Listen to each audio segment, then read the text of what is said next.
Assalamualaikum warahmatullahi wabarakatuh. Dengan Misal Legawa, selamat datang di Legawa Gadget.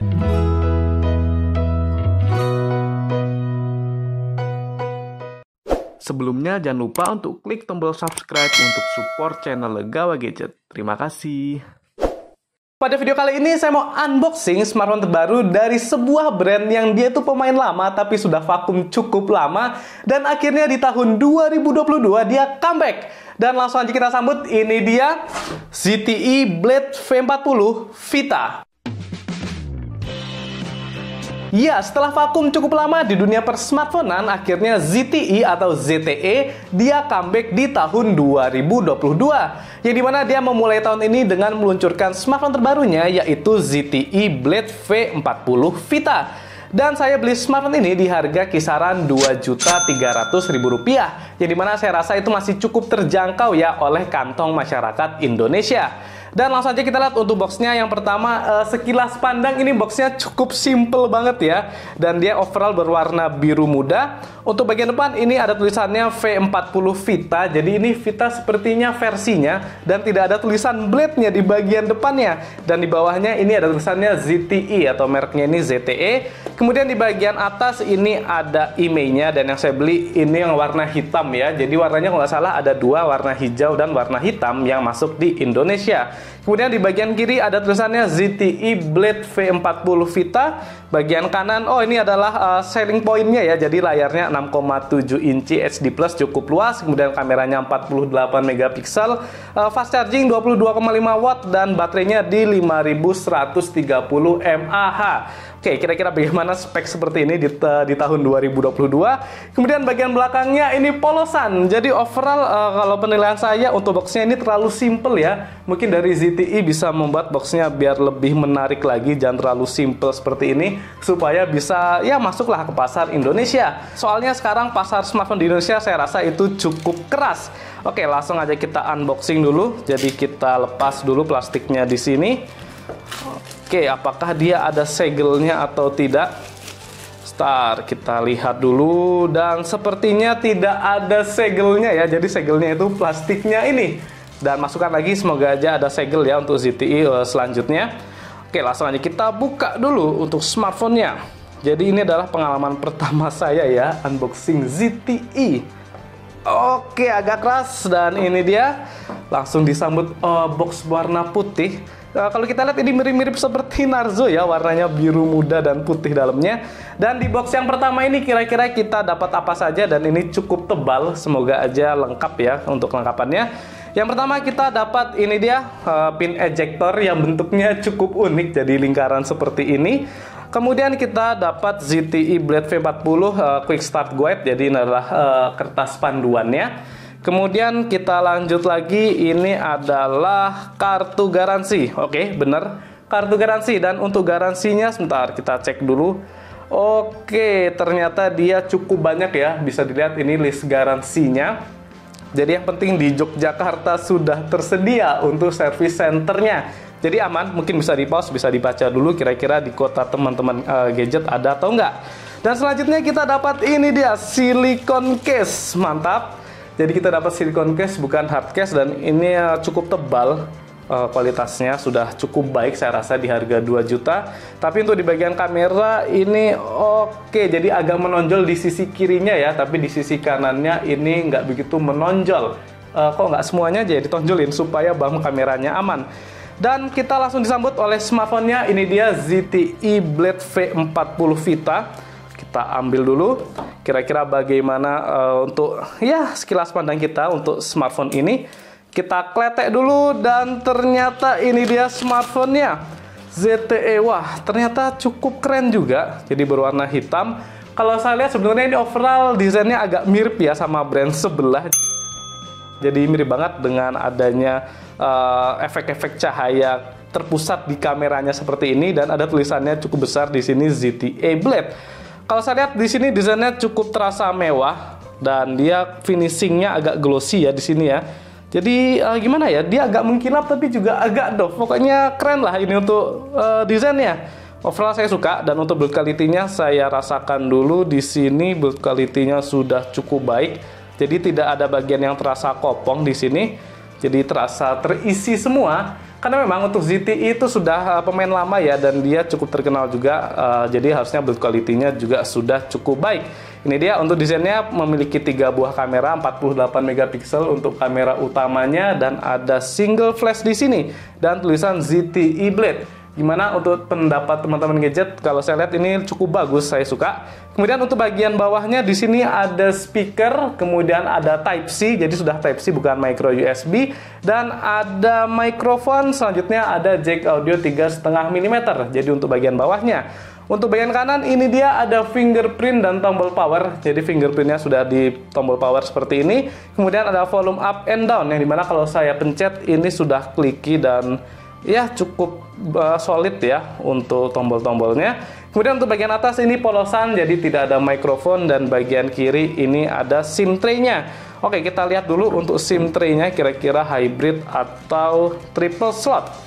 Jadi memang untuk ZTE ini kualitasnya harusnya sudah terjamin ya, karena dia bermain sudah cukup lama di dunia persmartphonean. Kita lihat dulu untuk SIM tray-nya, dan ternyata dia sudah triple slot, jadi bisa dual SIM plus micro SD, aman. Kemudian untuk bagian depan ini dia masih menggunakan water drop, dan sangat disayangkan ternyata tidak ada pelindungnya sama sekali di layarnya, jadi cukup bahaya. Oke, langsung aja coba kita pasang dulu case-nya, apakah pas atau tidak. Dan ini dia saat kita kasih case, dan ini case-nya pas banget dan tidak bergoyang, pokoknya bagus ya kualitasnya. Dan ini desainnya masih terlihat bagus di sini. Kita lanjut lagi untuk unboxingnya, dan ini ada 2 partisi box, jadi dipisah seperti ini. Kita coba yang kiri dulu diambil. Oke, cukup unik juga boxnya. Ini kira-kira isinya apa saja. Dan yang pertama kita dapat charger, dan cuma charger doang. Jadi box satu ini isinya cuma charger. Langsung kita lihat dulu untuk chargernya. Untuk chargernya ini dia charger ZTE, dan dia maksimal bisa sampai 22,5 watt. Jadi sama persis ya dengan yang support di smartphone-nya. Fast charging sampai di 22,5 watt. Oke, dan ini tulisannya Qualcomm Quick Charge 3 untuk lambangnya. Kemudian kita lanjut lagi di sini bagian yang kanan. Kita ambil lagi boxnya, dan isinya adalah, semoga aja ada headset mungkin ya. Benar, jadi kita dapat headset di sini. Masih dapat headset, dan desainnya sudah cukup kekinian ya. Jadi bukan headset yang jadul. Nanti kualitasnya mungkin pas di review, tapi kalau saya pegang ini ya kabelnya agak terasa ringkih, nggak begitu bagus. Tapi nanti kurang tahu suaranya bagaimana. Yang penting dapat headset. Oke, ini udah kosong, dan di bagian sampingnya lagi ini ada kabel data. Dan dia sudah Type-C berwarna oranye, biasanya menandakan kalau sudah support fast charging. Oke, kemudian kita tidak dapat apa-apa lagi. Jadi untuk kelengkapannya saya rasa cukup lengkap. Hanya saja di sini PR-nya yaitu kenapa tidak ada screen protector di layarnya. Itu sangat disayangkan. Dan kita juga dapat headset di sini lumayan. Oke, langsung aja kita hidupkan. Kira-kira bagaimana untuk pandangan awal dari ZTE Blade V40 Vita. Ini dia tampilan awal dari ZTE Blade V40 Vita. Bisa kita lihat untuk layarnya ini sangat luas, dan resolusinya dia ada di HD+. Tapi kalau saya lihat ini gambar yang dihasilkan sudah cukup tajam dan detail. Kemudian layarnya juga memiliki warna yang cukup baik, sehingga sepertinya dia menggunakan panel IPS yang kualitasnya baik. Kemudian untuk gerakannya di sini sudah halus karena dia support screen refresh rate sampai di 90 Hz. Jadi saya rasa untuk layar ini salah satu kelebihan dari ZTE Blade V40 Vita. Kemudian kita lanjut lagi, kita lihat untuk softwarenya di sini pastinya banyak yang masih asing, termasuk saya masih asing juga. Jadi dia UI-nya menggunakan namanya MyOS versi 11, dan ternyata Android-nya juga Android 11. Jadi cukup disayangkan di sini dia belum menggunakan Android 12. Apakah nanti dapat update atau tidak, saya juga kurang tahu. Kemudian kita coba jelajahi dulu untuk UI-nya. Kalau saya lihat sekilas ya sepertinya UI-nya cukup standar, dan ini sedikit menarik. Untuk ikonnya dia buat bulat-bulat seperti ini, dan ini terasa terasa halus. Kemudian untuk icon luarnya juga dibuat bulat. Jadi overall untuk ikonnya dibuat bulat-bulat sama ZTE. Kalau saya lihat overall ini untuk tampilan UI-nya sudah cukup baik. Kemudian kita lihat untuk panel notifikasi dan pengaturan. Ternyata untuk panel pengaturan ini cukup mirip ya sama brand sebelah. Pastinya teman-teman gadget tahu ya kira-kira brand apa yang saya maksud.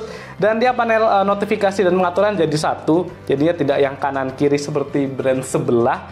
Oke, aman untuk masalah UI, saya rasa ini juga aman. Kemudian untuk bloatware-nya juga cukup minim di smartphone ini, jadi sepertinya UI-nya cukup ringan. Mungkin ini agak mirip-mirip sama Android stock ya.